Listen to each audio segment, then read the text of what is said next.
before the sun had climbed above the roofs. The village was already listening. It listened to the dry leaves scraping along the path. It listened to the careful footsteps of people carrying water. It listened to the morning birds calling from the shade. And most of all, it listened for rain. But rain did not come. Not that morning. Not the morning before. Not for many mornings before that. The paths were pale with dust. The gardens waited quietly. Water jars were carried with both hands, slowly, as if every drop had a name.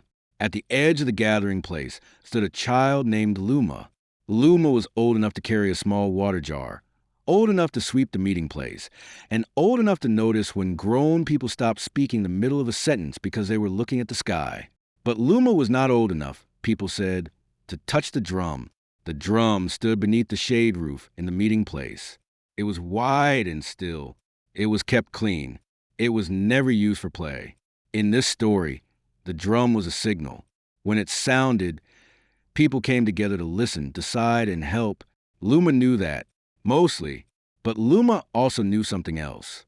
When the drum spoke, everyone answered. That morning, Luma watched the drum from across the path while people gathered in twos and threes. Some carried jars. Some carried bundles of dry grass. Some carried nothing at all, except worry. Toma was the drum's keeper. Toma did not speak loudly, but people listened when Toma spoke. "You're staring again," Sani said. "I'm thinking," said Luma. "That is what you say before trouble." Luma folded their arms. "I am thinking about helping." Sani looked at the drum. Then Sani looked at Luma. "That is also what you say before trouble." Toma lifted one hand. The meeting place settled. Then Toma struck the drum once. The sound rolled out under the shade roof.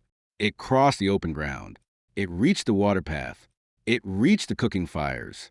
It reached people who were mending, sorting, sweeping, waiting. And one by one, people came. Luma felt the sound in their ribs. It was not a loud sound, not exactly.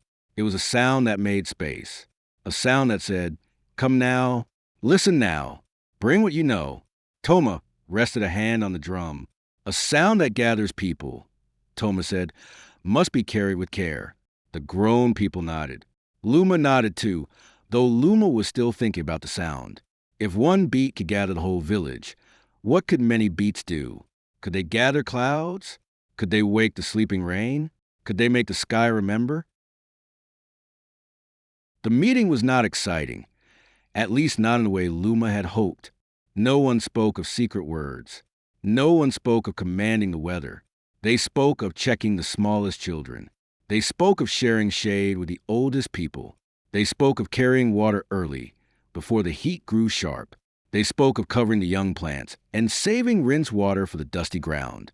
Important things, useful things, slow things. Luma's shoulders sank. Waiting felt like a door that would not open. Working slowly felt like whispering at a mountain. After the meeting, Toma asked Luma to help carry folded shade cloth to a storage bench. Luma did it. Then Toma asked Luma to help Sani sweep dust away from the water jars. Luma did that too. Then Toma asked Luma to sit with a younger child who was frightened by the dry wind at night. Luma almost said yes. But beyond Toma's shoulder, the drum waited in the shade. Still, silent, powerful. Luma thought, if I could make the rain come, no one would be frightened. No one would carry water so carefully. No one would worry. Everyone would know I helped. By midday, the village was quiet. The sun pressed down. People stayed near shade where they could. Even the goats moved slowly. Toma had gone to check the cover jars. Sani had gone to help tie a loose corner of shade cloth. The meeting place was empty, except for Luma and the drum.